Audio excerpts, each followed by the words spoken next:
Salut tout le monde, c'est Raito, on se retrouve pour les spoilers du chapitre 1104 de One Piece. Ça fait tellement longtemps, j'ai l'impression que ça fait une éternité qu'on n'a pas parlé des spoilers de One Piece, qu'on n'a pas parlé d'un chapitre de One Piece. Je suis juste trop content, en tout cas n'hésitez pas à défoncer la barre de like pour fêter le retour de One Piece. Et surtout, abonnez-vous à maximum, on est bientôt 100 000 abonnés sur la chaîne, c'est juste énorme. Franchement, c'est vraiment incroyable, je vous le dis, c'est énorme, c'est une dinguerie, c'est juste excellent, vous êtes vraiment les meilleurs. Donc abonnez-vous pour me soutenir, pour soutenir la chaîne et pour qu'on atteigne ensemble les 100K abonnés. En tout cas, on perd pas plus de temps, donc chapitre 1104, merci papa. Ouh, ça fait mal au cœur. Donc du coup, on a le coup de poing de Kuma, parce que oui, rappelez-vous le méga coup de poing de Kuma qui va bien atterrir sur Saturne, et Saturne va bel et bien recevoir le coup de poing, et déjà, première chose, tout le monde est surpris de voir Kuma, en soi c'est logique, et la deuxième chose, c'est que, en fait, Saturne a été gravement blessé par le coup de poing de Kuma, par l'attaque de Kuma,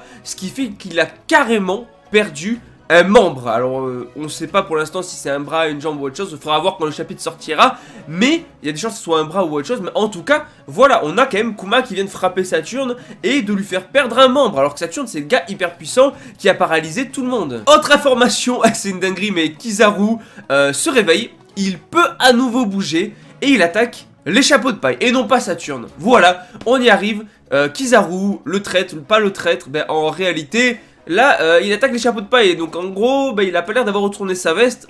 À part si, bien évidemment, il y a un but précis derrière, mais pour l'instant il attaque les chapeaux de paille. Donc pour l'instant Kizaru, ben, il reste dans le camp des maris de la marine, hein, et du gouvernement, pas dans le camp des pirates, hein. Donc à voir, parce que en vrai j'ai l'impression que Oda fait exprès de jouer avec nous sur ça. Donc est-ce que Kizaru va aider Luffy ou pas, on verra bien. Bon là pour l'instant j'ai l'impression qu'il se contente encore une fois d'obéir, donc on verra.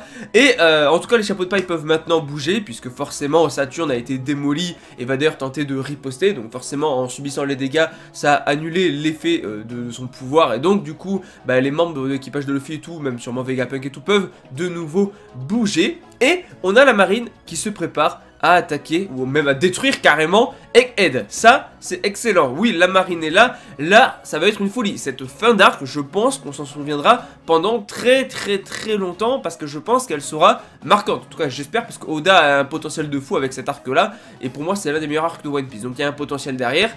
Et dernière chose, rappelez-vous que quand Bonnet avait attaqué Saturne et s'était régénéré, et bien en fait Saturne ici va également faire repousser les membres qu'il a perdus, le ou les membres on sait pas trop.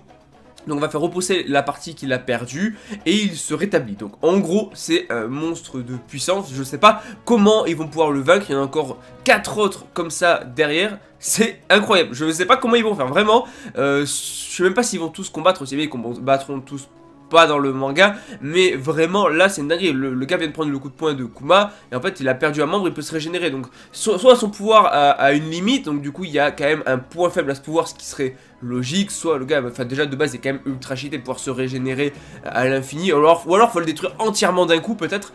C'est peut-être la seule façon de le battre, je ne sais pas. Ou bien en gros peut-être qu'il faut détruire une autre partie qui se trouve ailleurs, qui justement affaiblirait le pouvoir de Saturne. Bon voilà je pars très loin dans les théories, mais genre enfin genre le gros il y a une source de pouvoir cachée, et genre si tu détruis cette source là ils perdent en pouvoir. Enfin vraiment je pars loin, mais en tout cas une chose à retenir pour ce chapitre, pas de pause la semaine prochaine. Et ça je pense qu'on est tous contents, parce que là heureusement, parce qu'on a eu 3 semaines de pause, là j'en pouvais plus, il fallait du One Piece, on a du One Piece, on se régale, j'ai trop hâte que le chapitre sorte, vraiment ça va être excellent.